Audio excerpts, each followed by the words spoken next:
रात का गहरा सन्नाटा हर ओर फैला हुआ था। कमरे की खिड़की से बाहर अंधेरे में पेड़ों की परछाइयां झूल रही थीं और कभी कभी हवा की सरसराहट खिड़की के पल्लों को हिला देती। गेस्ट रूम की मध्यम पीली रोशनी में अमीशा मेज पर झुकी अपने नोट्स लिखने में व्यस्त थी। दीवार पर लगी घड़ी रात के 11 बजने की खबर दे चुकी थी। कमरा पूरी तरह खामोशी में डूबा हुआ था। बस कलम की खराश और पन्नों की सरसराहट सुनाई दे रही थी। अचानक ही दरवाजे पर दस्तक हुई।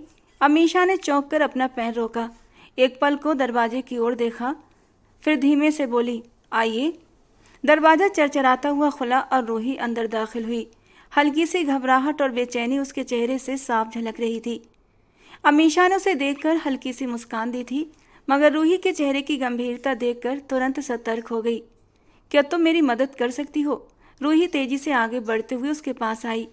अमीशा ने हैरानी से उसकी ओर देखा। क्या हुआ, सब ठीक तो है ना? रूही उसके बराबर में बैठ गई थी। चेहरे पर डर और घबराहट के साफ निशान थे। उसने धीमी आवाज में कहा, एक बहुत बड़ी परेशानी हो गई है अमीशा। अभी मैं भाई के कमरे के पास से ही गुजर रही थी कि तभी मुझे अंदर से किसी लड़की के चीखने की आवाज़ आई, जैसे वो किसी तकलीफ में हो या फिर डर गई हो। अमीशा ने हैरानी से उसकी बात सुनी। रूही ने अपनी बात जारी रखी, मुझे डर है, भगवान न करे भाई का गुस्सा बहुत तेज है। अगर उन्होंने गुस्से में आकर उस लड़की के साथ कुछ गलत कर दिया तो हमें बहुत बड़ी मुश्किल हो सकती है।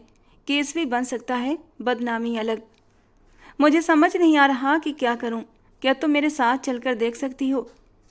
कमरे में एक पल के लिए सन्नाटा छा गया। अमीशा ने एक गहरी सांस ली, फिर पूरी संजीदगी से बोली, देखो रूही, मैं तुम्हारे घर सिर्फ 2 दिन के लिए आई हूँ।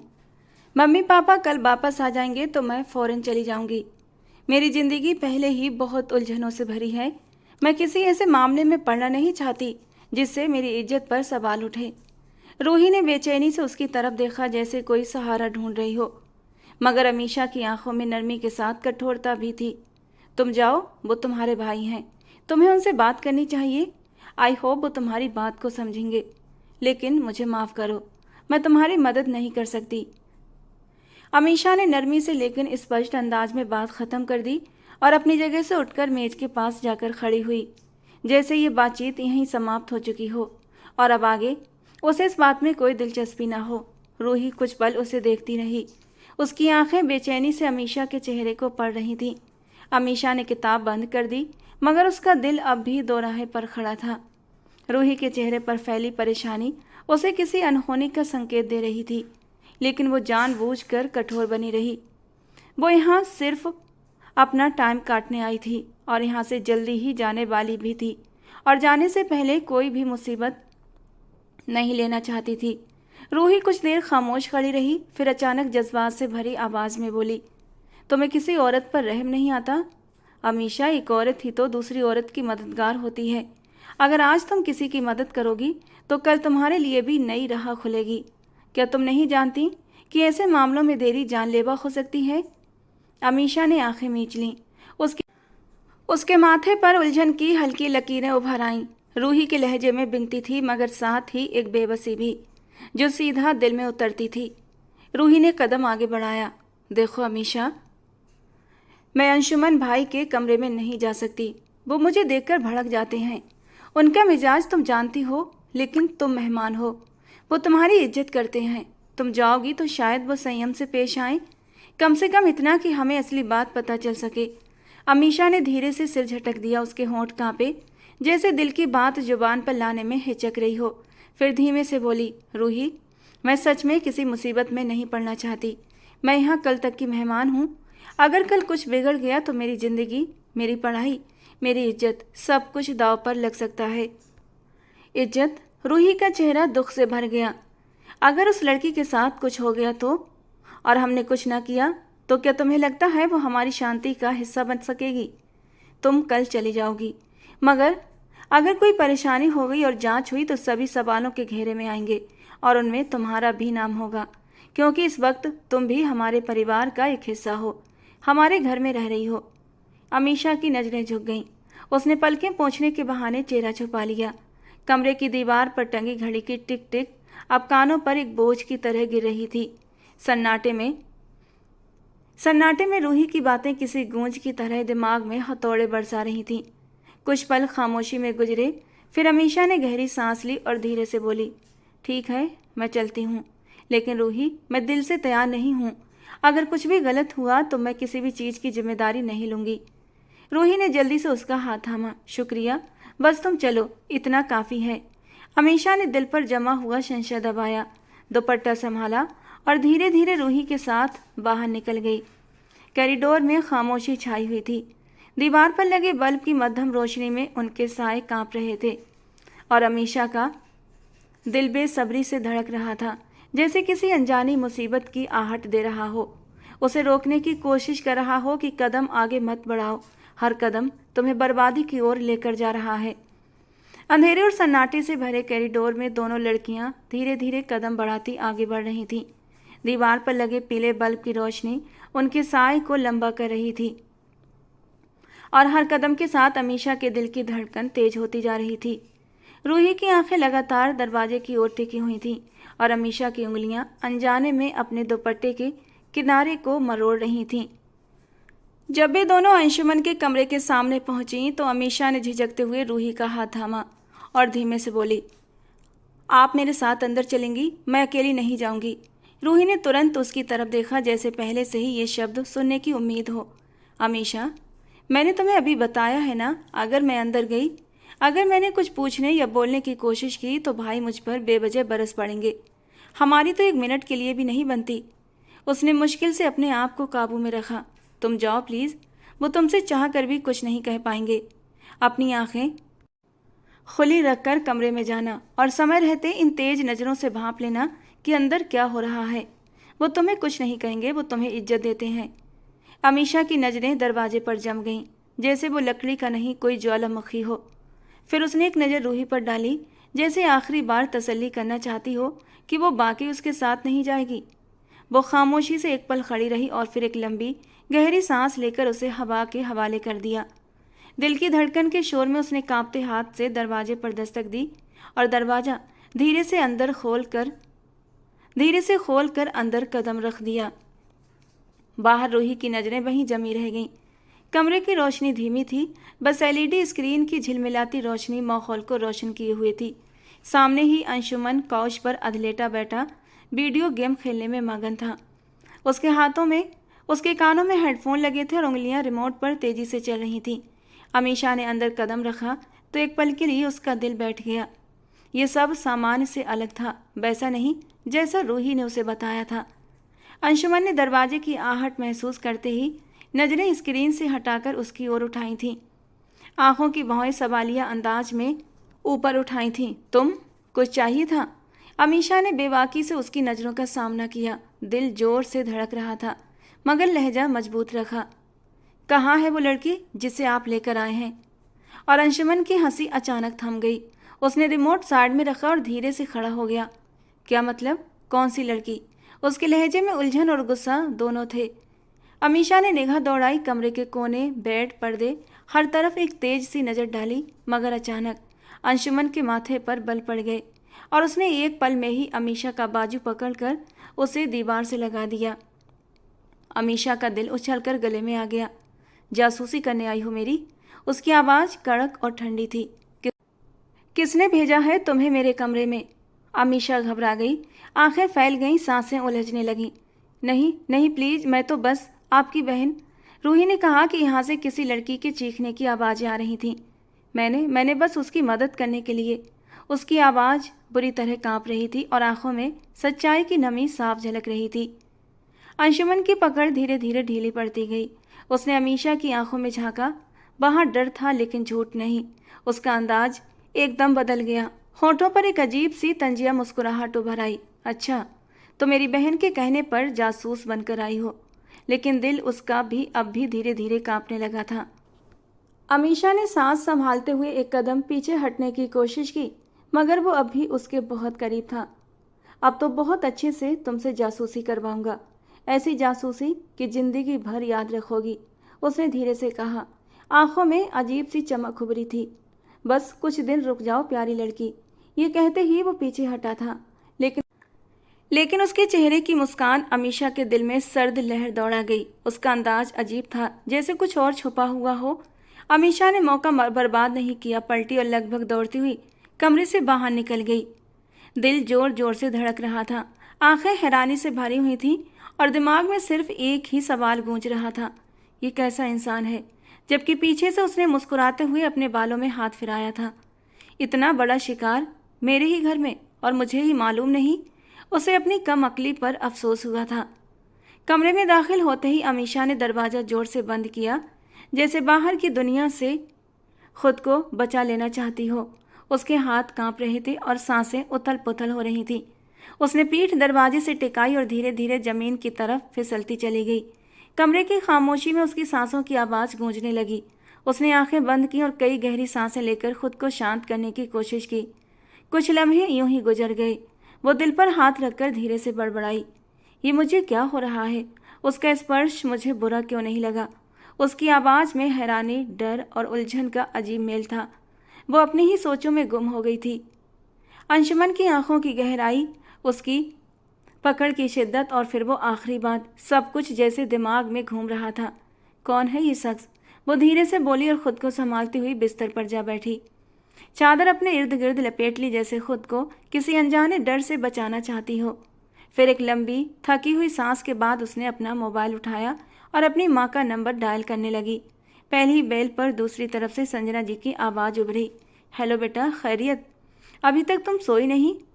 अमीशा की आवाज़ कांप रही थी, मगर वो उसे काबू में रखने की कोशिश कर रही थी। मम्मी, आप कब आएंगी? मुझे सुबह 8 बजे आपके पास आ जाना है। मुझे यहाँ नहीं रहना, बस अब बहुत हो चुका है। आप और पापा वहाँ जाकर मुझे तो जैसे भूल ही गए हैं। संजना जी की आवाज़ में फिक्र उभरी। क्या हुआ बेटा? किसी ने कुछ कहा है? आशा भाभी या फिर किसी और ने कुछ कहा है? उनका माथा ठनका था। अमीशा ने पलकें मींच ली, होठों को मजबूती से भींचा और मुश्किल से खुद को काबू में रखते हुए बोली, नहीं, किसी ने कुछ नहीं कहा। बस मुझे आपकी बहुत याद आ रही है। ये महल जैसा घर मुझे घुटन सा लगने लगा है। मम्मी, सांस लेती हूँ तब भी दिल डरता है। मुझे आपके पास आना है फ़ौरन। संजना जी ने नरमी से कहा, अरे मेरी जान, फिक्र मत करो, शादी निपट चुकी है। हम सुबह सवेरे ही निकलेंगे और भगवान ने चाहा तो 10 बजे तक हम पहुँच जाएंगे। सुबह नाश्ता करके आ जाना और फिक्र बिल्कुल भी मत करना। अमीशा ने जैसे सारी उम्मीद माँ की आवाज़ में समेट ली हो। ठीक है मम्मी, जल्दी आना, मैं इंतज़ार करूँगी। वो बस इतना कहकर फ़ोन बंद कर गई। आहिस्ता से बिस्तर पर लेट गई, चादर से चेहरा ढक लिया और एक आह भरी। कमरे की खामोशी फिर से गहरी हो गई थी, लेकिन दिल में एक अनजाना सा शोर बाकी था जिसका नाम वो अभी खुद भी नहीं जानती थी। दूसरी ओर आशा जी के कमरे की फिजा बोझिल थी, लाइट्स मध्यम थी और साइड लैंप की जर्द रोशनी रूही के चेहरे को अपनी हल्की रोशनी में रखे हुए थी। वो सोफे पर दोनों हाथों की उंगलियां आपस में फंसाए खामोशी से बैठी थी। सामने आशा जी गहरी सोचों में गुम नरमी से सिर नामे हिला रही थीं। उनके चेहरे पर छुपी कड़वाहट वक्त के साथ और भी गहरी हो चुकी थी और आखिरकार वो बोल पड़ी। आवाज़ में मायूसी का साया साफ झलक रहा था, ना जाने क्यों रूही, मुझे लग रहा है इस बार भी तुम्हारा मंसूबा नाकाम हो जाएगा। मेरा बदला धरा का धरा रह जाएगा। रूही ने चौंक कर माँ की ओर देखा, लेकिन कुछ नहीं कहा। आशा जी की आवाज़ अब भी तीखी होती जा रही थी। उस संजना ने जितना जीना हराम किया है ना मेरी जवानी में, मैं कभी नहीं भूल सकती। कहने को तो उसका इस घर से कोई लेना देना नहीं था, लेकिन तुम्हारी दादी और तुम्हारे पापा उसे इसी घर का हिस्सा मानते थे। इसे तो अच्छा होता तुम्हारी दादी संजना और तुम्हारे पापा का आपस में रिश्ता कर देती, कम से कम मेरी जान तो छूट जाती। लेकिन पता नहीं क्यों, शायद तुम्हारी दादी भी संजना की तेज तबीयत से परिचित थीं, तभी तो उसे अपनी बहू नहीं बनाया। हालांकि उनकी मरती हुई सहेली ने उनसे वादा लिया था कि मेरी संजना को अपने घर में हमेशा बेटी बनाकर रखना, लेकिन नहीं, उस संजना ने तो मेरी ज़िंदगी हराम करनी थी, सो हराम करके रखी। तुम्हारे पापा के कान ऐसे भरती थी जैसे कोई सांप जहर उंडेल रहा हो। हर वक्त मेरी बुराई, कभी कुछ बोल देना, कभी कुछ चुपके से जाकर तुम्हारी दादी को भड़का देना। उनके होठों पर कड़वी मुस्कान आई। जब उसकी शादी हो गई थी ना, तब जाकर मेरी सांस में सुकून आया था। दिल खुश हुआ था कि जान छूटी, लेकिन वो जहर अब भी मेरे अंदर जिंदा है। रूही ने संजीदगी से सिर झुकाया। आशा जी की आंखों में शोले थे।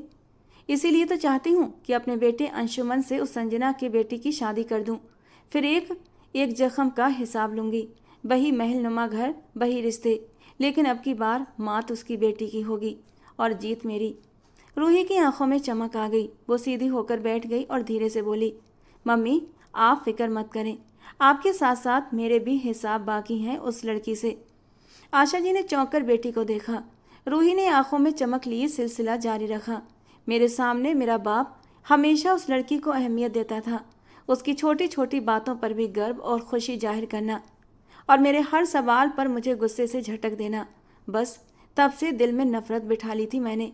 ये बदला मेरा भी बनता है। आशा जी की आंखों में खुशी की चमक उभरी, चेहरे पर वही पुरानी शैतानी मुस्कान वापस आ गई। वाह मेरी बेटी, यही बात तो मुझे पसंद है तुम में। संजना ने मेरा चैन छीना था, अब उसकी बेटी का सुकून छीनो। उसकी इज्जत, उसका भरम, सब कुछ मिट्टी में मिला दो। रूही के होठों पर भी एक जहरीली सी मुस्कान उभरी। वो दोनों माँ बेटी खामोशी से एक दूसरे की आंखों में देखती रहीं। कमरे की दीवारों तक को उनकी साजिशों की बू महसूस होने लगी थी, लेकिन शायद वो ये भूल रही थी कि तकदीर के फैसले इंसान के चालों से कहीं बड़े होते हैं। सुबह का मंजर था, हल्की ठंडी हवा माहौल में नमी घोल रही थी। परिंदों की चहचहाहट के साथ दिन की शुरुआत हो चुकी थी। पोर्च में एक सन्नाटा सा छाया हुआ था। अमीशा अपने सियाह रंग के सूटकेस को आहिस्ता आहिस्ता घसीटती हुई बाहर निकली। आंखों पर सनग्लासेस, चेहरे पर थकान और अंदर ही अंदर अजीब सी बेचैनी छुपी हुई थी, जैसे कुछ बाकी छोड़कर जा रही हो। वो अभी गाड़ी का दरवाज़ा खोल ही रही थी कि पीछे से आवाज़ उभरी, मिस अमीशा। आवाज़ जानी पहचानी थी। दिल एक लम्हे को जोर से धड़का। वो पलटी। अंशुमन हाथ जेबों में डाले आराम से उसकी ओर आ रहा था। उसके चेहरे पर हल्की सी मुस्कान थी, मगर आंखों में एक अजीब सी संजीदगी छिपी हुई थी। अमीशा ने गहरी सांस लेकर खुद को संभाला। जी। अंशुमन उसके करीब आकर कुछ लम्हों तक उसे गहराई से देखता रहा, फिर धीमे लहजे में बोला, कहाँ जा रही हैं आप? अभी तो 2 दिन हुए आपको आए। अमीशा ने नजरें चुराते हुए नरमी से जवाब दिया, जी मेरे मम्मी पापा एक शादी में गए हुए थे, उनके ना होने की वजह से ठहरने की जगह नहीं थी, इसीलिए यहाँ पर आ गई थी। मेरे एग्जाम्स चल रहे थे, वरना उनके साथ ही चली जाती। अब वो वापस आ गए हैं तो मुझे भी जाना है। अंशुमन हल्का सा सिर हिलाते हुए बोला, ये तो कोई बात नहीं हुई, आपने तो हमें सेवा का मौका ही नहीं दिया। मुझे तो पता ही नहीं चला कि आप आई हुई हैं, वरना मैं ज़रूर आपके लिए वक्त निकालता। अमीशा हल्की सी औपचारिक मुस्कान लाते हुए बोली, बहुत धन्यवाद, लेकिन ज़रूरत नहीं है। वो बात पूरी करते ही गाड़ी का दरवाज़ा खोल चुकी थी, मगर अंशुमन फ़ौरन आगे बढ़कर दरवाज़ा दोबारा बंद कर गया था। उसकी आंखों में अब शरारत का भाव था। चलिए आपको मैं छोड़ देता हूँ, कम से कम ये मौका तो दे दें कि आपको अलविदा कह सकूं। अमीशा एक लम्हे को साकित रह गई, नजरें नीची, दिल की धड़कन उथल पुथल, मगर चेहरे पर वही संजीदगी। नहीं, इसकी ज़रूरत नहीं, वो हिचकिचाई। अंशुमन थोड़ा और झुककर नरमी से बोला, प्लीज़ जिद ना करें, कम से कम इतनी मेहरबानी तो कर सकती हैं। उसकी आंखों में कुछ ऐसा था जो अमीशा को एकदम नरम कर गया। शायद इस सबसे जल्दी जान छुड़ाने का यही तरीका था। वो धीरे से सिर हिला गई थी। ठीक है। वो दरवाज़ा खोल कर गाड़ी में बैठ गई। अंशुमन एक विजेता सी मुस्कान के साथ दूसरी तरफ जा बैठा। गाड़ी सड़क पर बढ़ने लगी और अमीशा का दिल अनजाने उलझन में डूबने लगा था। न जाने क्यों उसे ये सब कुछ ठीक नहीं लग रहा था। गाड़ी का माहौल खामोश था। एयर कंडीशनर की मध्यम आवाज़ और हल्की सी परफ्यूम की खुशबू फिजा में फैली हुई थी। अंशुमन ड्राइविंग करते हुए कुछ पल खामोश रहा, लेकिन अमीशा की झुकी निगाहों और बंद लबों को देखकर उसने नरमी से बात का आगाज़ किया। आप क्या पढ़ रही हैं अमीशा? सवाल सीधा था, मगर उसके अंदाज में हैरानी छुपी हुई थी। अमीशा ने चौंक कर उसे देखा। वो ऐसा शख्स नहीं था जो आमतौर पर बातचीत में पहल करे। परिवार में भी उसकी तबीयत को संजीदा और कुछ हद तक घमंडी कहा जाता था। उसका मेलजोल बस औपचारिक हाय हेलो तक ही सीमित रहता था। अब उसका यूँ बातें करना, ख़ास दिलचस्पी लेना, अमीशा के लिए कुछ अजीब था। जी मैं मेडिकल पढ़ रही हूँ, अमीशा ने धीमे लहजे में जवाब दिया। ओह वाकई, MBBS कर रही हैं? जी, 4th ईयर चल रहा है मेरा। अंशुमन ने एक पल को गर्दन हिलाकर उसकी बात को समर्थन दिया, जैसे वो प्रभावित हुआ हो। ये तो वाकई बहुत ज़बरदस्त बात है, मुझे अंदाज़ा नहीं था कि आप इतनी स्मार्ट हैं। अमीशा को ये सुनकर अजीब सा एहसास हुआ। वो उसकी ओर देखकर बस औपचारिक सा मुस्कुराई। अंशुमन ने फिर बात जारी रखी, वैसे आपको क्या पसंद है? मेरा मतलब है पढ़ाई के अलावा कोई शौक, म्यूजिक, किताबें या पेंटिंग। बस वक्त ज़्यादा तो पढ़ाई में ही लेता है, लेकिन किताबें पढ़ना और कभी कभी लिखना अच्छा लगता है। अमीशा ने संक्षिप्त जवाब दिया। अच्छा लगता है सुनकर। आपकी बातों से लगता है आप बहुत गहरी शख्सियत हैं। वो थोड़ा थोड़ा सा उलझ रही थी लेकिन चुप थी। नजरें उसने अब खिड़की से बाहर केंद्रित कर ली थी ताकि उसकी उलझन छुप सके। उसके लिए अंशुमन का ये बदला बदला व्यवहार उसकी समझ से बिल्कुल बाहर था। अंशुमन ने कुछ लम्हों बाद बात को फिर से नरमी से मोड़ते हुए कहा, देखिए, आप हमारे घर आए ये हमारे लिए खुशी की बात है। आगे भी आती रहना प्लीज़, और जब भी आए मुझे ज़रूर बता दिया करें। अमीशा ने चौंक कर उसकी ओर देखा। अंशुमन ने बाएं हाथ से जेब से एक कार्ड निकालकर उसकी ओर बढ़ाया। ये मेरा पर्सनल नंबर है, किसी भी वक्त टेक्स्ट कर सकती हैं। अगर कहीं जाना हो तब भी मुझे बता देना, मैं आपको खुद छोड़ दूंगा। आखिर आपकी माँ से हमारी पुरानी रिश्तेदारी है। खून का रिश्ता ना सही लेकिन फैमिली रिश्ते काफ़ी गहरे थे आपकी माँ के साथ। मम्मी से सुना था मैंने। आपकी माँ सिर्फ 8 साल की थी तभी से हमारे घर में रह रही थी, लेकिन पता नहीं शादी के बाद उन्होंने आना क्यों छोड़ दिया था। कार्ड उसके हाथ में था पर अमीशा के दिल में एक नया सवाल उठ खड़ा हुआ। वो कुछ कहे बिना सिर्फ छोटा सा जी पता नहीं बोली और खामोश हो गई।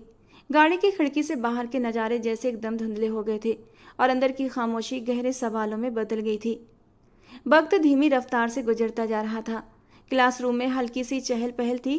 कुछ छात्र अपनी अपनी सीटें संभाल चुके थे, चंद एक नोट्स निकालने में बिजी थे और कुछ बेमकसद इधर उधर की बातें करने में बिजी थे। मगर अमीशा अगली सीट पर खामोशी से बैठी थी, दरवाजे पर नजरें जमाए। उसके दिल में एक अजीब सी बेचैनी थी। उसका दिल अनजाने तौर पर किसी का इंतजार कर रहा था, लेकिन समय लंबा होता जा रहा था। लम्हे जैसे साकित हो चुके थे। आज डॉक्टर आर्यन का लेक्चर था। चंद लम्हे ही गुजरे थे कि दरवाज़ा खुला। सफ़ेद कल्फ लगी शर्ट, नेवी ब्लू पैंट, बाजुओं पर हल्की सी फोल्डिंग और हाथ में एक मोटा सा नोट्स पैड थामे एक लंबी और मजबूत कदकाठी, कॉन्फिडेंस से भरी चाल वाला मर्द क्लास में दाखिल हुआ। डॉक्टर आर्यन का वजूद जैसे रोशनी की किरण हो। क्लासरूम की सारी आवाज़ें जैसे लम्हा भर को थम गईं। वो डाइस तक आया, हल्की सी जादू भरी मुस्कान लबों पर सजाए, गहरी निगाहों से सबका जायजा लिया। गुड मॉर्निंग स्टूडेंट्स, उसने नरम मगर सम्मानित आवाज़ में कहा। सारे स्टूडेंट ने जल्दी से जवाब दिया, मगर अमीशा के दिल तो जैसे एक नई लय में धड़कने लगा था। उसके होंठ डॉक्टर आर्यन की गुड मॉर्निंग का जवाब देने के लिए खुल ही न सके। वो अपने हाथों में चेहरा टिकाए नजरें उस पर गाड़ चुकी थी। डॉक्टर आर्यन ने लेक्चर का आगाज किया। वो मेडिकल साइंस, इंसानी दिमाग की क्रियाएं और साइंस की बारीकियों पर बात कर रहे थे, मगर अमीशा के कानों को तो सिर्फ उसकी आवाज़ की लौ छू रही थी। वो बेसाख्ता धीरे से बोली थी, कोई इतना हसीन भी हो सकता है और इतना खूबसूरत बोल कैसे सकता है। चंद लम्हे और गुजरे जब डॉक्टर आर्यन ने एकदम अपना लहजा बदला। उसने अपनी बात रोकी, पीछे रखा हाथ आगे बढ़ाया और गहरे अंदाज में बोलने लगा। आज मैं आप सबसे एक बात शेयर करना चाहता हूँ जो मुझे बहुत गहरी लगी। मैं अपने प्रोफेशन के साथ साथ टीवी पर कुछ दिल छू लेने वाली बातें भी सुनता हूँ। आज तक जितने भी महान स्कॉलर हुए हैं उनसे उनकी आपबीती अक्सर सुनता रहता हूँ, और हाल ही में एक वीडियो देखी थी मैंने जिसने मेरे दिल को छू लिया। अमीशा की पलकें झपकना भूल गईं। उस स्कॉलर ने कहा था कि पूरी दुनिया को रचने वाला विधाता कितना लापरवाह है, क्योंकि इतना सब कुछ देने के बाद भी वो कभी नहीं जताता कि मैंने तुम पर क्या क्या एहसान किए हैं। सोचो, एक बेजान से पत्थर के नीचे रेंगते कीड़े को भी वो भोजन देता है, जिसकी कोई परवाह नहीं करता। कोई उसे देखता नहीं, मगर उसे रचने वाला विधाता उसे देखता है। क्लास में खामोशी छा गई। और माँ के पेट में पलने वाला बच्चा, उसे कौन भोजन देता है? जब उसका अंश माँ के पेट में पड़ता है उस वक्त सांस तो नहीं लेता ना हाथ पांव हिलाता है, मगर भगवान अपनी शान के अनुसार उसे भी प्रदान करता है। भगवान जी खुद धरती पर नहीं आए, लेकिन अपने रूप में माँ को इस दुनिया में भेज दिया। पहले पूरे 9 महीने तक माँ अपने शरीर से अपने बच्चे को जिंदगी देती है और उसके बाद उसे जन्म देती है मौत को गले लगाकर। अमीशा की आंखें भीगने को थीं। डॉक्टर आर्यन की आवाज़ में जैसे एक खास जादू था जो दिल की गहराइयों में उतर रहा था। और अगर वो भगवान एक पत्थर के नीचे रेंगते कीड़ों को नहीं भूलता, एक माँ के पेट में बच्चे की ज़रूरत का ख्याल रखता है, तो वो हमारे दिलों में चलती उलझनें, हमारी टूटती उम्मीदें, हमारी बेनाम ख्वाहिशें कैसे नहीं जानता। ये सुनते ही अमीशा का दिल जोर से धड़का। उसे लगा जैसे कोई उसके दिल की गहराई से निकलती आवाज़ को सुन रहा हो। वो फौरन नजरें झुका गई, जैसे उसके अंदर की बेचैनी और जज्बे जाहिर हो गए हों। हम समझते हैं कि हम अकेले हैं, बेखबर हैं, मगर हमारा भगवान हमसे बेखबर नहीं होता। हम उसकी संतान हैं और वो हमारी रगों से भी ज़्यादा करीब है। डॉक्टर आर्यन की बात खत्म हुई, मगर कमरे में गहरी खामोशी छा चुकी थी। अमीशा ने सांस भरी, दिल में अजीब सी नरमी और खौफ की मिली जुली हालत लिए और चुपचाप नोटबुक पर नजरें जमा ली। लेक्चर तो जारी था, मगर उसका दिल आज किसी और पहचान से परिचित हो चुका था। पूरा दिन इसी उलझन में गुजर गया। कमरे में हल्की रोशनी थी और अमीशा अपनी मेज के पास किताबों के बीच बैठी थी। उसकी नज़रें किताबों पर थी, मगर दिमाग कहीं और ही भटक रहा था। अचानक मोबाइल की घंटी की तेज आवाज़ ने अमीशा का ध्यान अपनी ओर खींचा था। वो जल्दी से मोबाइल की तरफ देखने लगी। स्क्रीन पर अनजान नंबर था। दिल जोर जोर से धड़कने लगा। आमतौर पर वो अनजान नंबरों पर कॉल नहीं उठाती थी, लेकिन न जाने क्यों आज वो खुद से भी इतनी बेचैन थी कि एक अजनबी से बात करने पर राजी हो गई थी। गहरी सांस लेकर उसने कॉल रिसीव कर ली। हेलो, कौन? उसकी आवाज़ थोड़ी सी लड़खड़ा रही थी। हेलो, मैं अंशुमन हूँ। दूसरी तरफ एक मर्द की गहरी और पुरसुकून आवाज़ सुनाई दी। अमीशा एकदम चौंक गई। उसे एकदम से पहचान नहीं आई कि कौन कौन उसने हिचकिचाते हुए पूछा। अंशुमन, राजेश का बेटा, तुम्हें याद है ना? उसका दिल तेजी से धड़कने लगा। अब उसे याद आ गया था कि वो कौन है। चंद लम्हों की खामोशी के बाद उसने हल्की सी मुस्कुराहट के साथ कहा, अंशुमन, हाँ याद आया। आपको क्या काम है मुझसे? उसने बहुत मुश्किल से खुद को काबू में किया था। अंशुमन ने कुछ देर खामोशी बनाए रखी, फिर कहा, मैं तुम्हारी मम्मी से बात करना चाहता हूँ। सोच रहा था तुम्हारी फैमिली की दावत की जाए, एक छोटी सी पार्टी हो, हम सब मिलकर बैठें। अमीशा की आंखों में हैरानी के भाव उभर आए थे। उसे समझ नहीं आ रहा था कि अंशुमन इतनी दिलचस्पी क्यों ले रहा है। दिल में एक सवाल उठा, मगर उसने हिचकिचाते हुए कहा, आप मम्मी से बात करें, मैं कुछ नहीं कह सकती। अगर वो बोलें तो मैं यूनिवर्सिटी की छुट्टी भी ले लूँगी। मेरी माँ मेरे लिए सबसे ज़्यादा अहम है। अंशुमन हल्के से हंसकर बोला, तुम बहुत अच्छी हो वाकई। आज के ज़माने के बच्चे, खासकर पढ़ने वाले, अपने माँ बाप को इज्जत ही नहीं देते। तुम्हें देखकर खुशी हुई। और अमीशा खामोश हो गई। उसके दिल में अंशुमन की बातों का अब गहरा असर हो रहा था, और यही चीज़ एक ख़तरनाक इशारा थी। चंद एक और बात करके उसने फ़ोन रख दिया था, लेकिन दिल दिमाग ऐसा लगता जैसे हिप्नोटाइज हो रहा हो। मगर वो खामोश थी, और यही खामोशी आगे चलकर उसकी जान का बवाल बनने वाली थी, जिससे वो पूरी तरह अनजान और बेखबर थी।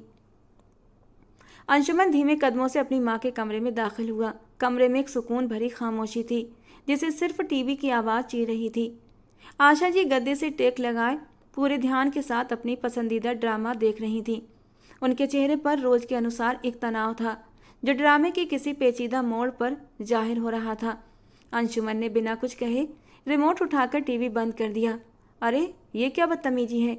आशा जी झुंझलाकर बोली और हैरत से बेटे की ओर देखा, मगर उनका गुस्सा उस वक्त हवा में घुल गया जब अंशुमन ने उनका हाथ थामकर नरमी से कहा, मम्मी, आपने मुझसे कुछ दिन पहले कहा था ना कि अब शादी कर लेनी चाहिए, तो मैंने फैसला कर लिया है। अब मैं बाकी शादी के लिए तैयार हूँ। ये सुनना था और उनका चेहरा खिल उठा था। वो फौरन सीधी होकर बैठ गई। सच कह रहे हो? अरे वाह मेरे भगवान, ये सुनने के लिए तो मेरे कान तरस गए थे। अच्छा बताओ, कौन खुशकिस्मत है वो लड़की?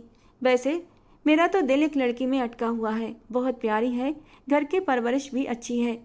अंशुमन मुस्कुराया। मम्मी, आप जिस लड़की में दिल अटकाएं मुझे कोई ऐतराज़ नहीं, लेकिन मैं जिस लड़की से शादी करना चाहता हूँ वो संजना आंटी की बेटी अमीशा है।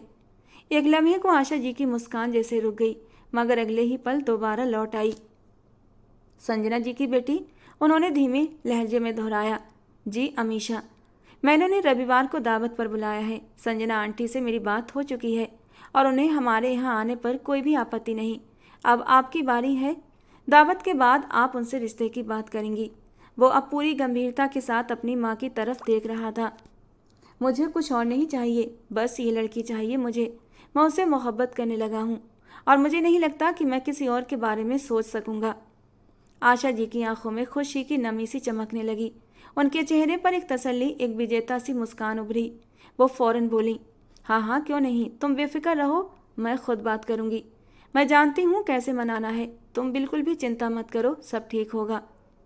और अंशुमन के लबों पर एक धीमी सी मुस्कान फैल गई थी। उसके चेहरे पर एक अजीब सा सुकून उतर आया था। वक्त धीमी रफ्तार से गुजरता जा रहा था। लॉन्ज में ठंडक फैली हुई थी। एसी की धीमी आवाज़ और मेहमानों की बातचीत की हल्की गूंज माहौल को आरामदेह बना रही थी। खाने के बाद सब अपनी अपनी सीटों पर आधे लेटे से बैठे थे। मेज पर चाय और मिठाइयाँ सजी थीं। अमीशा खामोशी से कोने में बैठी थी। चेहरे पर साफ बेचैनी थी, मगर वो उसे छुपाने की पूरी कोशिश कर रही थी। अंशुमन उसके बिल्कुल सामने बैठा था, निगाहों में हल्की सी चमक लिए, जैसे वो सिर्फ उसे ही देख रहा हो। आशा जी ने एक गहरी सांस लेकर खामोशी तोड़ी। उनकी आवाज़ में वही खास रौब और नरमी थी जो उनके हर फैसले को वजन दे देती थी। संजना, तुम्हें सालों से जानती हूँ मैं। तुम्हारे हालात कितने पेचीदा रहे इसका भी अंदाजा है, मगर इन सब के बावजूद तुमने अपनी बेटी को बेहतरीन शिक्षा दी। तुम्हारी हिम्मत और परवरिश को मैं सलाम करती हूँ। संजना जी ने चौंक कर आशा जी की ओर देखा। आशा जी ने मौका गंवाए बिना बात आगे बढ़ाई। मैं और अंशुमन इस बारे में काफ़ी देर तक बात कर चुके हैं। हम दोनों ने इस बात पर फैसला किया है कि तुम्हारी बेटी न सिर्फ पढ़ी लिखी है बल्कि अच्छे संस्कारों वाली भी है, और इसीलिए हम चाहते हैं कि वो हमारे घर की बहू बने। अंशुमन उसे पसंद करता है और उससे शादी करना चाहता है। अगर तुम लोगों को कोई एतराज़ ना हो तो हम औपचारिक बातचीत शुरू करना चाहते हैं। लॉन्ज में एक पल को सन्नाटा छा गया। अमीशा का दिल जैसे गले में आ अटका। उसने बेख्तियार निगाहें झुका ली। अंदर ही अंदर दिल की धड़कन जैसे बेकाबू हो गई। अमीशा के पापा विनोद साहब के चेहरे पर अचानक खुशी की लहर दौड़ गई। उनकी आंखों में गर्व और सुकून झलकने लगा। वो फौरन बोले, हाँ हाँ भाभी जी, हमें क्या एतराज़ हो सकता है। अमीशा तो आपकी अपनी बेटी जैसी है। ऐसी जगह रिश्ता आना हमारी खुशनसीबी है। मगर संजना जी ने तुरंत अपने पति की बात काट दी। उनकी निगाहें अमीशा पर गईं, जो अभी भी खामोश थी। नहीं विनोद, ऐसे नहीं। अमीशा की ज़िंदगी का फैसला है। मैं चाहती हूँ कि एक बार तन्हाई में उससे बात कर लूँ। उसका दिल साफ हो तभी कोई कदम उठाया जाए। भाभी, मुझे थोड़ा वक्त चाहिए। मैं आपको फ़ोन करके जवाब दूंगी। अंशुमन ने खामोशी से अमीशा की ओर देखा। उसकी निगाहों में नरमी थी, एक विश्वास भी था, जैसे वो जानता हो कि सब कुछ ठीक हो जाएगा। अमीशा ने एक पल को नजरें उठाकर उसकी ओर देखा और फौरन पलट गई। बेचैनी उसके चेहरे से ही झलक रही थी, मगर दिल की किसी छुपी तह में अनजाना सा खिंचाव भी जाग उठा था। डॉक्टर आर्यन के चेहरे की हल्की सी झलक उसके दिमाग के पर्दे पर लहराई थी और दिल की धड़कन तेज हुई थी। लॉन्च की फिजा में अब नई उम्मीदों की खुशबू घुलने लगी थी। पूरी दावत में वो खामोश रही थी। रात 10 बजे के करीब उनकी वापसी हुई थी। घर के दरवाजे पर कदम रखते ही अमीशा के माथे पर तनाव की साफ लकीरें नजर आने लगी थीं। वो तेजी से चलती हुई लॉन्ज में पहुंची, जहां विनोद साहब और संजना जी भी उसके पीछे आए। अभी वो दोनों बैठने का सोच ही रहे थे कि अमीशा यकाएक उनकी तरफ पलटी, आंखों में गहरी बेचैनी, लहजे में बेपनाह सकती। मम्मी, पापा, आप दोनों पहली फुर्सत में ही उन लोगों को फ़ोन करें और इनकार कर दें। मुझे किसी भी कीमत पर वो रिश्ता मंजूर नहीं। संजना जी हक्की बक्की रह गई और विनोद साहब ने हैरानी से उसे देखा। अमीशा, ये तुम क्या कह रही हो? अभी हम वहाँ से आए हैं। सब कुछ कितना अच्छा लगा। अच्छा लगा? वो कड़वाहट से हंसी। पापा, आपने उस लड़के को देखा भी है? वो बिल्कुल भी अच्छा इंसान नहीं है। उसकी फैमिली उस पर भरोसा नहीं करती। उसकी बहन को वहम होते हैं कि उसके कमरे में लड़कियां आती हैं। वो शराब पीता है, सिगरेट पीता है, और जिस किस्म का काम वो करता है उसमें कोई ना कोई गड़बड़ जरूर है। इतनी कम उम्र में इतना पैसा, कुछ तो गलत है ना? संजना जी ने आगे बढ़कर अमीशा का बाजू थामा। बेटा, तुम उसके बारे में इतना सब कैसे जानती हो? मम्मी, बस जानती हूँ, क्योंकि मैं उस इंसान को देखती आ रही हूँ। उसकी आंखों में घमंड है, लबों पर जहर, और मिजाज में एक अजीब सा जोर जबरदस्ती वाला भाव। मुझे उससे बात करने में भी उलझन महसूस होती है। मैं जायज़ और ईमानदारी की कमाई खाने की आदी हूँ। किसी ऐसे शख्स के साथ पूरी ज़िंदगी नहीं गुजार सकती जो खुद को ताकत के घमंड में समझता हो। विनोद साहब का चेहरा सुर्ख होने लगा। वो गुस्से से उठे। बस करो अमीशा, तुम्हें अंदाज़ा भी है कितनी अच्छी फैमिली है वो। आजकल ऐसे रिश्ते हाथ लगते ही नहीं। लड़कियां तो रो रो कर दुआएं मांगती हैं ऐसे घरों में ब्याह जाने की, और तुम? पापा, मैं वो लड़की नहीं हूँ जो सिर्फ दमक चमक देख कर रिश्ते कबूल कर लूँ। मैं वो लड़की हूँ जो निभाने से पहले सोचती हूँ, और मैंने सोच लिया है कि मुझे उस इंसान के साथ ज़िंदगी नहीं गुजारनी। विनोद साहब ने सख्ती से कहा। बस बहुत हो गया। मैंने फैसला कर लिया है, तुम्हारी शादी वहीं होगी। संजना, कल ही बात पक्की कर दो। अमीशा का चेहरा जर्द हो गया, लेकिन वो पीछे नहीं हटी। नहीं पापा, मैं आपसे साफ कह रही हूँ, वो शख्स अच्छा नहीं है। मुझे उसके साथ होने का ख्याल भी डर में कैद कर देता है। उसके लहजे में सिर्फ तंज है और दिल में घमंड। वो इंसान अजीब सा है, जिसे सिर्फ अपनी जीत से गरज है। अगर कोई उसे पसंद आ जाए तो वो दुनिया का सबसे अच्छा शख्स बन जाता है, लेकिन अगर नापसंद हो तो वो उसे मिट्टी में भी मिला दे। विनोद साहब साकित खड़े थे। उनके चेहरे पर गुस्सा अब हैरानी में बदल चुका था। संजना जी ने आहिस्ता से पति का बाजू थामा, जैसे वो भी अमीशा की बातों को संजीदगी से लेने लगी हों। कमरे में एक बोझल खामोशी छा गई, लेकिन अमीशा की आंखों में एक ठहरा हुआ मजबूत इरादा झलक रहा था। एक ऐसा फैसला जो वो अब बदलने के लिए तैयार नहीं थी। कमरे की खामोश फिजा में अमीशा अपने बिस्तर पर टांगे समेटे बैठी थी। उसके सामने रखा मोबाइल फोन थोड़ी थोड़ी देर बाद से रोशनी की झलक दे रहा था। स्क्रीन पर उभरते नंबर ने उसके अंदर एक बार फिर बेचैनी भर दी। अंशुमन कॉलिंग। वो कुछ लम्हों तक मोबाइल को घूरती रही, जैसे खुद को मजबूत कर रही हो कि ये कॉल उठाए या ना उठाए। लेकिन फिर रिश्तेदारी का ख्याल, माँ बाप की इज्जत का बोझ उसे मजबूर कर गया। आहिस्ता से उसने कॉल रिसीव का बटन दबाया। दूसरी तरफ कुछ देर खामोशी छाई रही। सिर्फ एक हल्की सी सांसों की आवाज़ थी। फिर एक भारी, संजीदा मगर नरम लहजा सुनाई दिया। मुझसे ऐसी कौन सी गलती हो गई जो आप मेरे बारे में इतनी बुरी राय रखती हैं? अमीशा की पलकें झपकना भूल गईं। वो आंखें नीचे होंठ सख्ती से भींचे सिर्फ सांस रोककर सुन रही थी। जवाब देने की हिम्मत बांधने ही वाली थी कि अगला वाक्य उसे और भी ज़्यादा खामोश करा गया। कभी भी किसी के बारे में बिना जाने इतनी सख्त राय नहीं रखनी चाहिए। आपके पापा ने तो मेरी माँ को हाँ कर दी है, लेकिन साथ ही आपकी जबान के जौहर भी बता दिए हैं। वो एकदम सीधी होकर बैठ गई, आंखें फटी की फटी रह गईं। क्या क्या मतलब है आपका? आप क्या कह रहे हैं? उसका लहजा साकित था, लेकिन अंदर गूंजते सवाल तूफान बन चुके थे। अंशुमन की आवाज़ में अब एक अजीब सी चुभन थी, जैसे वो कोई कड़वा सच निकल रहा हो। मैंने आपको बधाई देने के लिए कॉल की थी, मगर दिल ये सब हजम नहीं कर रहा। मुझे ये जानकर बाकी दुख हुआ कि आप मेरे बारे में ये सब सोचती हैं। वो आगे और बोला, मैं हमेशा कोशिश करता हूँ कि हर इंसान को इज्जत दूँ। आज तक कभी किसी को नीचा नहीं दिखाया, और अब तो मैं ख़ास तौर पर ध्यान रखूँगा कि मेरी होने वाली बीवी को मुझसे कोई शिकायत ना हो। अमीशा का दिल जोर जोर से धड़कने लगा। वो जानती थी कि उसकी बातें सच थीं, मगर उसका लहजा जैसे तमाचे की तरह था। शुक्रिया आपका मुझे मेरी बुराइयां बताने के लिए, क्योंकि अब तक लोगों ने सिर्फ मेरी अच्छाइयां ही बताई हैं। वो अपनी बात पूरी करते ही अमीशा का सब्र तोड़ गया। उसने बिना कुछ कहे फ़ोन काट दिया और गुस्से से उठकर कमरे से बाहर निकल गई। उसके कदम बेतरतीब थे, दिल बेचैन और दिमाग उलझा हुआ। कुछ बातें दिल पर ऐसा वार करती हैं कि ज़बान साथ देने से मजबूर हो जाती है। अमीशा भी उसी हालत में थी, अनजाने एहसास के बोझ तले दबी, अंदर ही अंदर झंझलाई हुई। वो बाहर आते ही अपनी माँ पर गुस्से के मारे बरस पड़ी। आपने किसकी इजाज़त से मेरी शादी वहाँ तय की है? मैंने आपसे मना कर दिया था। लेकिन संजना जी खामोश थीं। विनोद साहब के आगे वो कुछ नहीं बोल पाई थीं। उनकी लालची तबीयत उन्हें हमेशा ही परेशान रखती थी, और इस बार भी ऐसा ही हुआ था। अमीशा ने एड़ी चोटी का जोर लगा दिया कि उसे उस इंसान से शादी नहीं करनी। रोई धोई, यहाँ तक कि भूख हड़ताल भी की, लेकिन हुआ वही जो विनोद साहब चाहते थे। लाख विरोध के बावजूद उसकी शादी अंशुमन से हो ही गई।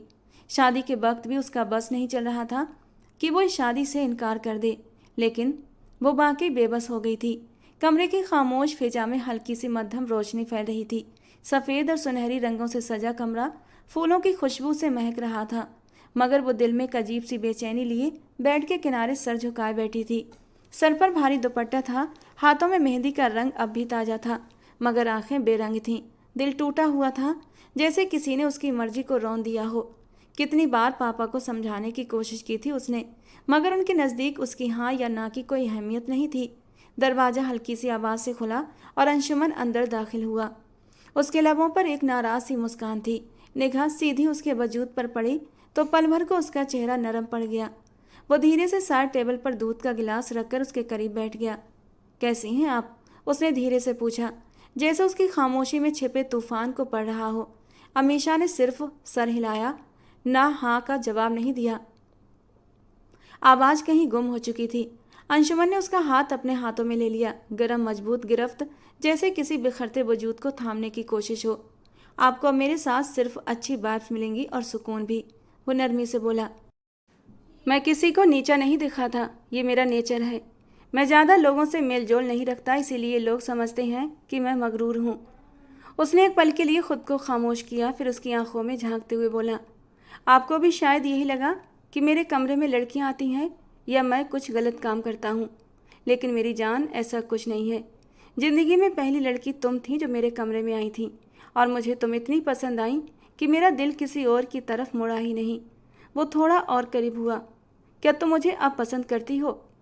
अमीशा के लब लरजे, दिल की धड़कन तेज हुई, मगर ना चाहते हुए भी उसने धीरे से सर हाँ में हिला दिया, जैसे जिद जबरदस्ती और वक्त के आगे झुक गई हो। अंशुमन के लबों पर फिर वही मुस्कान उभरी। वो उठा, साइड टेबल से दूध का गिलास लिया और उसे अमीशा के लबों से लगा दिया। ये पियो, हम अपनी ज़िंदगी की एक नई शुरुआत करेंगे। हमारे ख़ानदान में ये रस्म है, तुम्हें मालूम है ना? अमीशा ने उसे उलझन भरी निगाहों से देखा, जैसे कुछ समझने की कोशिश कर रही हो, कुछ भांपने की, मगर वो खामोश रही। बिना कुछ कहे उसने गिलास अपने हाथ में लिया और गट गट करके पी गई। मगर गिलास ख़त्म होते ही अचानक उसकी पलकें भारी होने लगीं, सर घूमने लगा, आंखों के सामने अंधेरा छा गया। वो कुछ कहना चाहती थी मगर लब हरकत न कर सके। एक पल में ही वो अपना बैलेंस खो बैठी और बेड पर बेसुध गिर गई। अंशुमन खामोशी से उसे देखता रहा। उसकी मुस्कान अब गहरी हो चुकी थी। कमरे की फिजा में एक अजीब सा असर छा गया, जैसे कोई अनकही दास्तान शुरू होने वाली हो।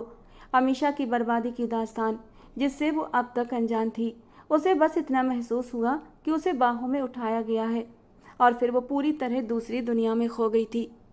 कमरे में सीधी रोशनी फैली हुई थी, पर्दे पूरी तरह खींचे हुए थे, मगर थोड़ी बहुत रोशनी अंदर आ ही गई थी। क्लॉक की सुइयां 12 बजने का ऐलान कर चुकी थीं, जब मनीषा की पलकों में हल्की सी हरकत हुई और फिर धीरे धीरे खुल गई। कुछ पल तो जैसे जहन पर धुंध छाई रही, आंखों के सामने सब धुंधला सा लग रहा था। वो कुछ समझ नहीं पाई कि कहाँ है, क्या वक्त हुआ है। शरीर में दर्द की एक हल्की सी लहर उठी तो उसने कराहते हुए आंखें पूरी तरह खोल दी। नजरें कमरे में दौड़ाई तो दाईं ओर सोफे पर अंशुमन नजर आया। वो अपने लैपटॉप पर कुछ टाइप कर रहा था। बाल सलीके से थे, कपड़े बदले हुए, वो खासा नॉर्मल लग रहा था।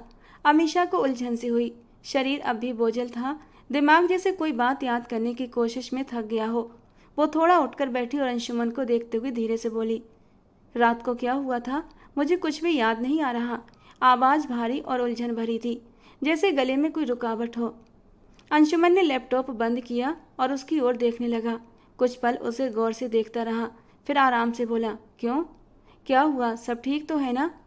तबीयत तो ठीक है तुम्हारी? अमीशा ने निचले होंठ को दांतों में दबाया, आंखों में कुछ सवाल, कुछ डर सा था। मेरे कपड़े किसने बदले? मैं दूध पीने के बाद शायद सो गई थी। अंशुमन हल्के से मुस्कुराया। लैपटॉप साइड पर रखते हुए वो अपनी जगह से उठा और उसके पास आकर बैठ गया। चेहरा शांत था, जैसे हर सवाल का जवाब पहले से तय हो। तुम्हें बहुत नींद आ रही थी तो मैंने लाइट्स बंद कर दी और कपड़े भी बदल दिए। क्या पति कपड़े भी नहीं बदल सकता? कोई ऐतराज है तुम्हें? उसकी नज़रें अमीशा के चेहरे पर गड़ी हुई थीं, जैसे किसी रिएक्शन का इंतजार कर रही हों। अमीशा ने फौरन नज़रें झुका लीं। दिल की धड़कन तेज हो गई। नहीं, उसने सर ना में हिला दिया। वो आहिस्ता से करवट बदलते हुए उठने लगी ताकि वॉशरूम जा सके, मगर जैसे ही पैर नीचे रखे एक झटका सा महसूस हुआ। सिर घूमने लगा, पलकें झपकीं, कदम लड़खड़ाने लगे। उसने फौरन बिस्तर का सहारा लिया और फिर से वहीं गिर सी गई। आंखें मूंद लीं, जैसे कुछ समझने की कोशिश कर रही हो, मगर जवाब अब भी गुम था।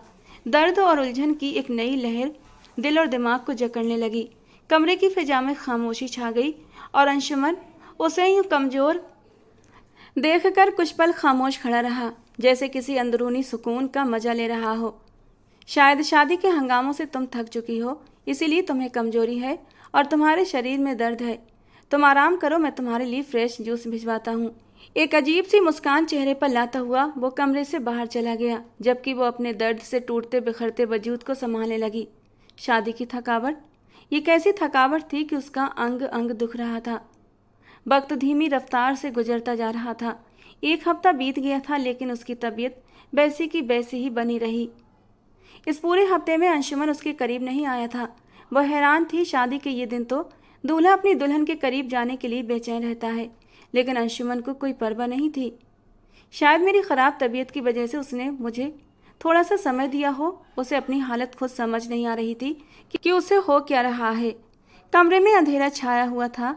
दोपहर की रोशनी पर्दों से छनकर अंदर आ रही थी, मगर अमीशा की आंखों के सामने जैसे एक हल्का सा धुंध का पर्दा था। वो बेड के किनारे पर बैठी अपनी उंगलियों को आपस में उलझाए जा रही थी। दिल में अजीब सी उदासी और बेचैनी ने डेरा डाल रखा था। हर लम्हा जैसे कोई अनजाना डर अंदर से धीरे धीरे सर उठा रहा था। दरवाजा अचानक खुला। कदमों की आवाज़ के साथ अंशुमन तेजी से कमरे में दाखिल हुआ। हाथ में एक लिफाफा था। चेहरे पर मामूल की संजीदगी थी, मगर आंखों में कुछ खास चमक। अमीशा, उसने पुकारा और उसके करीब आकर लिफाफा उसकी ओर बढ़ाया। सुबह हम दोनों दुबई के लिए निकल रहे हैं। मैंने तुम्हारा पासपोर्ट निकाल कर वीजा लगवा दिया है। ये लो, संभाल कर रखना।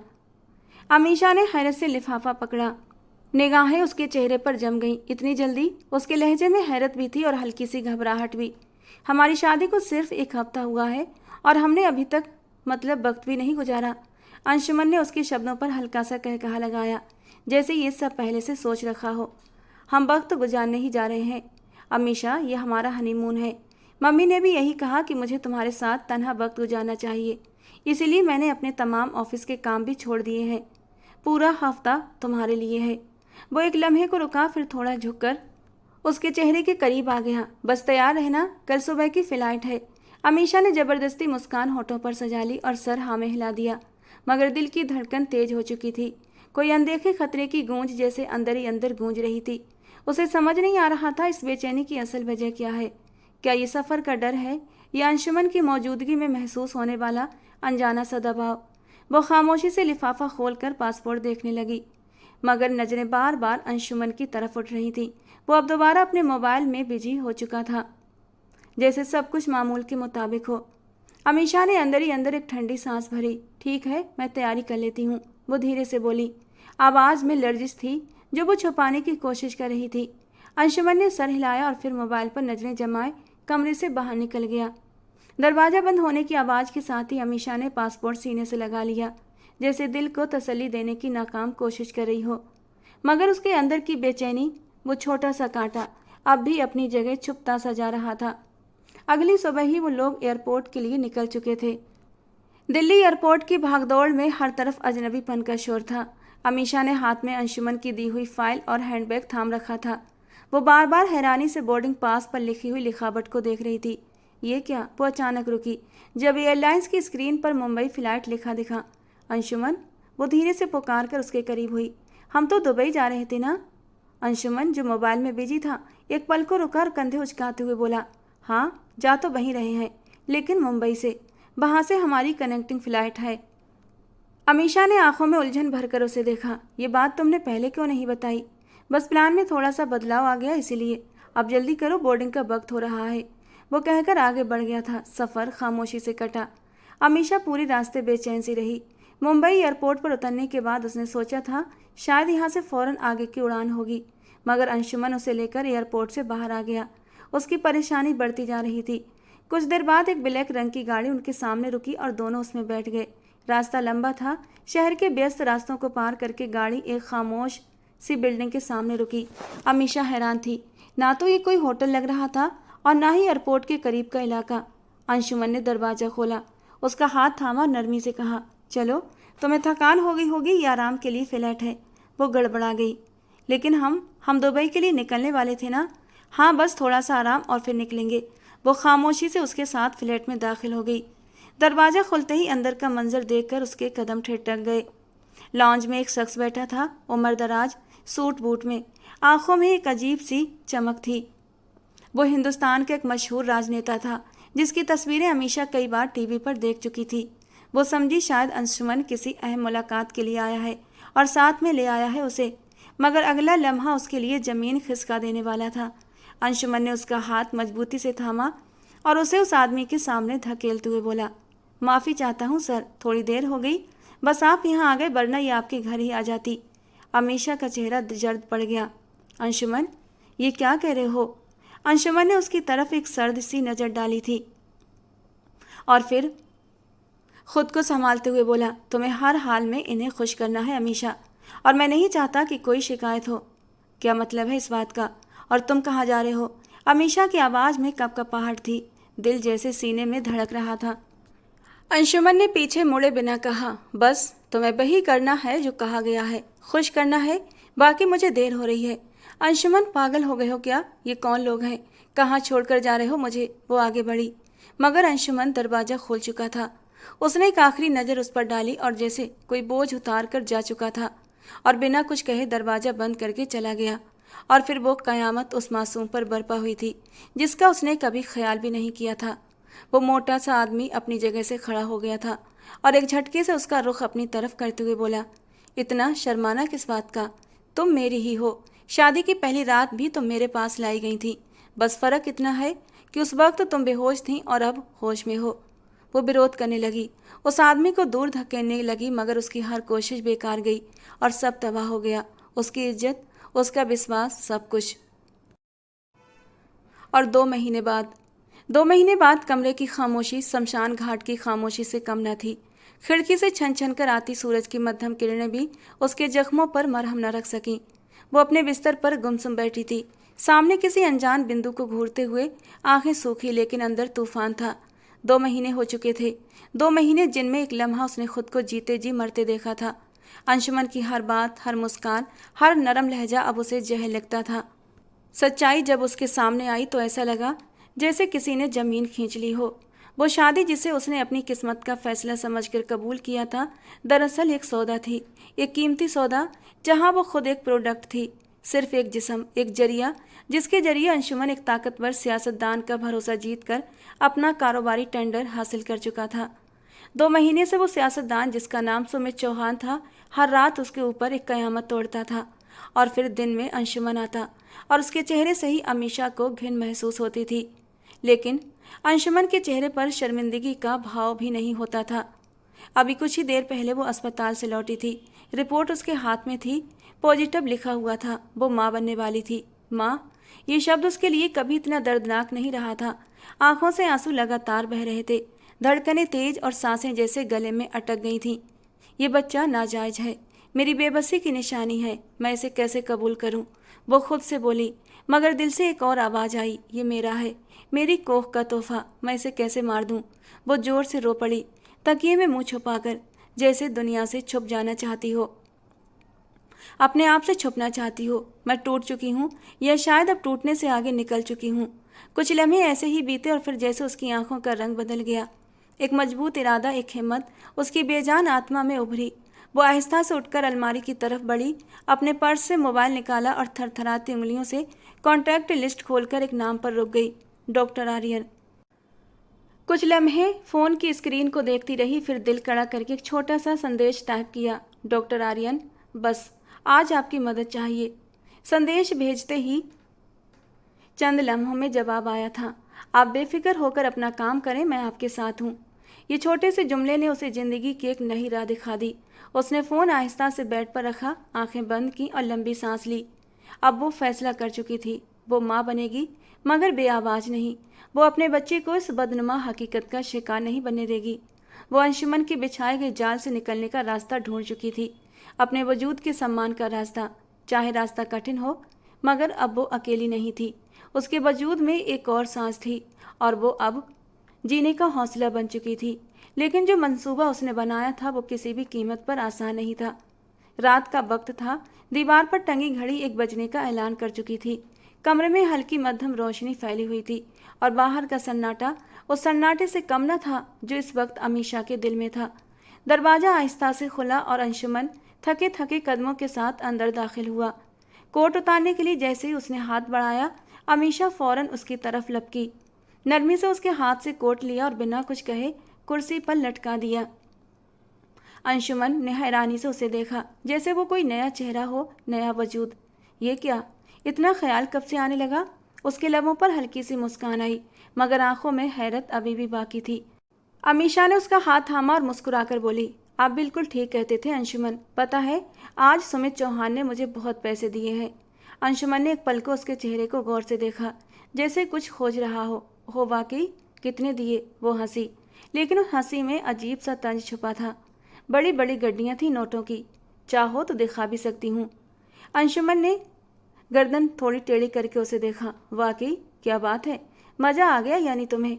अमीशा उसका बाजू थाम कर उसे बेड की तरफ ले गई। फिलहाल आप यहाँ बैठिए, मैंने आपके लिए अपने हाथों से बादाम वाला दूध बनाया है। सोचा इतनी मेहनत करने वाले पति के लिए कुछ तो करना चाहिए ना। अंशुमन बैठ गया। वो हैरान था, लेकिन कुछ समझने से परे। आप कितना ख्याल रखते हैं मेरा, कितना कितने ओपन माइंडेड हैं। बाकी पत्नियों को देखिए, बीबी जरा सी बात करे तो तूफान खड़ा कर देते हैं।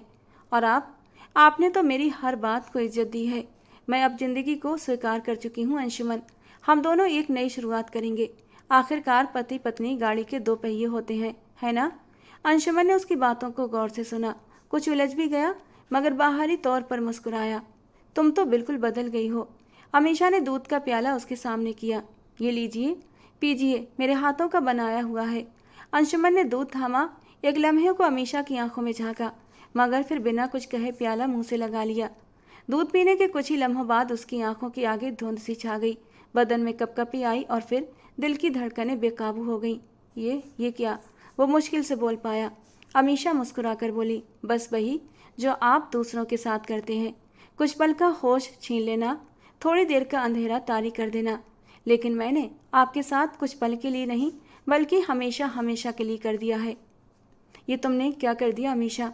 अपने ही हाथों से अपने सुहाग को मार दिया। प्लीज़, मैं मरना नहीं चाहता, मुझे बचा लो, मुझे बचा, प्लीज़ डॉक्टर। वो टूटे फूटे शब्दों में बोल रहा था और अमीशा के सामने गिड़गिड़ा रहा था, लेकिन अमीशा को उसकी हालत पर जरा भी रहम नहीं आया। वो 2 कदम की दूरी पर जाकर खड़ी हो गई और उसे तड़पते हुए देखती रही। दिल को एक सुकून सा मिलने लगा था और फिर धीरे धीरे अंशुमन की आंखें बंद हो गईं, जिस्म ढीला पड़ गया और वो वहीं सोफे पर बेहोश होकर गिर पड़ा। अमीशा ने सुकून का सांस लिया, आंखों से आंसू बहा और फिर होंठ भींच लिए। खेल का पहला पत्ता वो फेंक चुकी थी और उस पहले पत्ते में ही वो कामयाब हो गई थी, क्योंकि उस दूध में एक ऐसा घोल मिलाया गया था जो लम्हों में इंसान का दिल रोक दे। सुबह की धूप नरम नरम कमरे में सरक रही थी। घर के आंगन में सादगी से सजाया गया ताबूत आराम से रखा गया था, जिसके ऊपर सफ़ेद फूलों का हल्का सा गुलदस्ता था। अंशुमन की मौत का गम फिजाओं में घुल चुका था, लेकिन हमेशा का चेहरा बिल्कुल सुकून का पता दे रहा था। वो खामोशी से बैठी थी, आंखों में एक सुकून, चमक और होठों पर मध्यम मुस्कान। उसके अंदर एक अजीब सी उमंग जागी थी। कुछ देर के लिए वो सामने रखी हुई लाश को देखती रही और फिर धीरे से सर झुकाया। उसका दिल भारी था, मगर अब उसमें कोई कड़वाहट या नफरत नहीं थी। उसने अपनी ज़िंदगी में जो सच्चाइयाँ झेली थीं, उन्हें एक नई रोशनी दी थी। आशा जी और रूही खूब रोई थीं, लेकिन उसने एक आंसू भी नहीं टपकाया था। वक्त धीमी रफ्तार से गुजरता जा रहा था। 2 दिन बाद अमीशा सफ़ेद साड़ी में अपने कमरे में थी। अंशुमन की मौत के तीसरे दिन ही वो अपने माँ बाप के घर आ चुकी थी। हर तरह का रिश्ता वो अपनी ससुराल से तोड़ आई थी। उसके माँ बाप हैरान थे, लेकिन उसने उन्हें कुछ भी नहीं बताया था। बस यही कहा था, अंशुमन बहुत अच्छा था, मेरा ख्याल भी बहुत रखता था, लेकिन अंशुमन के बिना अब उस घर में मेरा गुजारा नहीं हो सकता और मैं हमेशा हमेशा के लिए वो घर छोड़ आई हूँ। ये कहकर वो अपने कमरे में चली आई थी। उसने अपने प्रेग्नेंट होने की खबर भी अपने माँ बाप को नहीं बताई थी, क्योंकि इस बच्चे को वो अंशुमन का नाम नहीं बल्कि डॉक्टर आर्यन का नाम देना चाहती थी, और डॉक्टर आर्यन को इस बात पर कोई आपत्ति नहीं थी। चेहरा रोशन, आंखों में आत्मविश्वास और होठों पर एक नरम मुस्कान। हाथ में मोबाइल था और उसने डॉक्टर आर्यन को एक संदेश भेजा। शुक्रिया डॉक्टर आर्यन, आज आपकी मदद के बिना ये सब कुछ मुमकिन नहीं होता। और कुछ ही लम्हों में जवाब आया, ठीक 15 दिन बाद ही मैं अपना रिश्ता भेजूंगा। आपको याद है ना, आपने मुझसे प्रॉमिस किया था। मेरी खामोश मोहब्बत इतनी आसानी से मेरी ज़िंदगी से निकल जाएगी, मुझे एहसास नहीं था, वरना अपनी खामोश मोहब्बत को इजहार के शब्दों का रूप दे देता। लेकिन अभी भी वक्त मेरे हाथ में है। मेरी मोहब्बत अभी भी मेरी हो सकती है। इनकार मत करना अमीशा। अमीशा की मुस्कान और भी गहरी हो गई और वो बोली, आप पर 100 जाने कुर्बान। मेरा आपने इतना साथ दिया जिसकी कोई हद नहीं। आर्यन ने जवाब दिया, ये सब कुछ आपकी समझदारी का नतीजा है। अगर आप अपने बच्चे को गिरा देती तो आप गुनहगार होती, लेकिन जो आपने किया वो सबसे बेहतरीन काम था। आपने एक ऐसे नासूर को दुनिया से मिटा दिया जो आपके जैसी लड़कियों की ज़िंदगी आसानी से तबाह कर देता है। अमीशा ने सिर हिलाया। वो मोबाइल बंद करके खिड़की की तरफ देखने लगी। बाहर का नज़ारा रोशन था, परिंदे चहचहा रहे थे और हवा में नई जिंदगी की खुशबू थी। उसके दिल में अब अतीत के जख्मों की बजाय उम्मीद की नई किरणें चमक रही थीं। उसकी ज़िंदगी के दुख खत्म हो चुके थे, अब वो आज़ाद थी। जिस दिन वो रिपोर्ट लेने गई थी वहाँ उसने डॉक्टर आर्यन को देखा था। वो हैरान हुए थे। उससे पूछा था कि यूनिवर्सिटी क्यों नहीं आई। फिर उसने रोते हुए अपने दिल का हाल भी उनसे बयान कर दिया था और अपनी ज़िंदगी में होने वाली तमाम मुश्किलों से भी उन्हें आगाह किया। और उन्होंने उन्होंने ही ये मशवरा दिया था कि उस इंसान को मार दो, क्योंकि या तो वो तुम्हें ख़त्म कर देगा या फिर आने वाली नस्लों को बर्बाद करेगा। और फिर उसने वही किया जो उसे उचित लगा। वो अब अपनी तकदीर की खुद मालिक थी, एक ऐसी औरत जो अपनी ज़िंदगी खुद संवारेगी और ख्वाब बुनेगी और अपनी रोशनी में दुनिया को चमकाएगी। और उन ख्वाबों में और चमकती दुनिया में डॉक्टर आर्यन की मोहब्बत के रंग इंद्रधनुष की तरह बिखरे पड़े थे। 15 दिन की बजाय 1 हफ्ते बाद ही डॉक्टर आर्यन अपना रिश्ता लेकर आए थे। इस जल्दबाजी पर अमीशा के माँ बाप हैरान थे, लेकिन अमीशा ने आगे बढ़कर साफ कह दिया, मेरी ज़िंदगी का एक फ़ैसला आप लोगों ने किया था, लेकिन ये दूसरा फ़ैसला करने का हक मुझे है और मैं इसको किसी को इंटरफेयर करने की इजाज़त नहीं दूंगी। उसके कठोर और दो टूक अंदाज पर उसके माँ बाप एकदम से खामोश हो गए थे और फिर बहुत ही सादगी से डॉक्टर आर्यन के साथ उसे विदा कर दिया गया था। और शादी की पहली रात डॉक्टर आर्यन ने उसे बहुत बड़ा तोहफा दिया था। उसके सामने एक वीडियो प्ले की जिसमें सुमित चौहान का एक बहुत बड़ा रोड एक्सीडेंट हुआ था और वो मौके पर ही दम तोड़ चुका था। अमीशा की आंखों से आंसू निकल पड़े। उसे बर्बाद करने वाले दोनों मर्द अपने अंजाम को पहुंच चुके थे। रोते हुए उसने अपना सर डॉक्टर आर्यन के कंधे से टिका दिया था और डॉक्टर आर्यन ने उस दुखों की मारी मासूम लड़की को अपने सीने में समेट लिया था। वो उससे बेइंतहा मोहब्बत करते थे, लेकिन बस अपनी मोहब्बत का इजहार नहीं कर पाए थे। सोचा था जब अमीशा की मेडिकल की पढ़ाई पूरी हो जाएगी तब वो उसे प्रपोज करेंगे, लेकिन उससे पहले ही वो किसी और की हो गई थी और डॉक्टर आर्यन टूटकर बिखर गए थे। और आज जब किस्मत ने उन्हें उनकी मोहब्बत वापस लौटाई थी तो उन्होंने अपने कदम पीछे नहीं खींचे थे। उन्हें फ़र्क नहीं पड़ता था कि अमीशा का अतीत क्या रहा था, उन्हें बस अमीशा से मतलब था। उस रात उन्होंने शिद्दत से अपनी अमीशा को अपनी बाहों में समेट कर उस पर अपने प्यार की बारिश की थी और पति सुख क्या होता है अमीशा ने आज पहली बार जाना था। जिंदगी में इस कदर खुशियाँ थीं कि अमीशा को गुजरे हुए दिन कोई भयानक ख्वाब से लगने लगे थे। दोस्तों, आज की हमारी कहानी आपको कैसी लगी कमेंट बॉक्स में ज़रूर बताना। पसंद आई हो तो प्लीज़ लाइक करना। रोज़ एक नई और रोमांटिक कहानी सुनने के लिए हमारे चैनल को सब्सक्राइब करना। मिलते हैं दोस्तों अगली किसी नई रोमांटिक कहानी के साथ।